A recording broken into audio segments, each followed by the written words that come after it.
ने कहा था कि भारत देश कोई भूमि का टुकड़ा नहीं है, ये जीता जागता राष्ट्र पुरुष है। ये अभिनंदन की धरती है, वंदन की धरती है, ये अर्पण की भूमि है, तर्पण की भूमि है। इसकी नदी नदी में गंगा है और इसके कण कण में शंकर है। हम जिएंगे तो भारत के लिए और मरेंगे तो भारत के लिए। और मरने के बाद अगर हमारी अस्थियों के गंगा के जल में बहाओगे ना, कान लगाकर सुन लीजिए, एक ही आवाज है क्या कि भारत माता की जय। जय हिंद। मैं देविका गुप्ता, मेरे पिता का नाम राजू गुप्ता। आज राष्ट्रीय सेवा योजना से एक राष्ट्र एक चुनाव के ऊपर मैं अपने विचार प्रस्तुत करना चाहूंगी।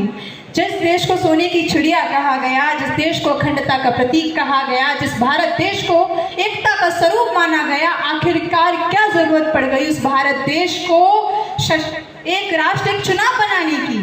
क्योंकि आज हमारा भारत देश वर्तमान में सोने की चिड़िया कहा जाने वाला भारत देश अपने सोने के परों को नुचवा चुका है। अखंड भारत कहे जाने वाले देश की अखंडता को तोड़ा जा चुका है, कभी मुगलों के द्वारा, तो कभी अंग्रेजों के द्वारा, कभी अपनों के द्वारा। जिस भारत देश को एकता का स्वरूप कहा गया, आज उसकी एकता को बांटा जा चुका है, कभी धर्म के नाम पर तो कभी मजहब के नाम पर। हमें भारत की एकता और अखंडता को अगर एकजुट करना है ना, तो हमें एकजुट भारत को बनाना पड़ेगा। जाहिर सी बात है, अगर हम भारत को एकजुट भारत बनाएंगे ना, तो बदलाव तो हमें करना पड़ेगा। हमें नीतियों को भी बदलना पड़ेगा, हमें अधिकारों को भी बदलना पड़ेगा और हमें संविधान को भी बदलना पड़ेगा। तभी जाकर भारत एकजुट भारत बनेगा, एक राष्ट्र एक चुनाव भारत बनेगा।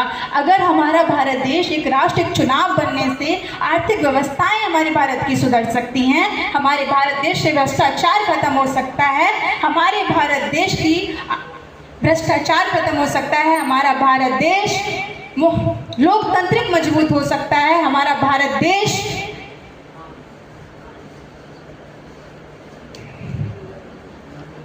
जब अमेरिका, संयुक्त राष्ट्र अमेरिका दुनिया का सबसे शक्तिशाली देश एक राष्ट्र एक चुनाव बन सकता है, तो भारत देश क्यों नहीं?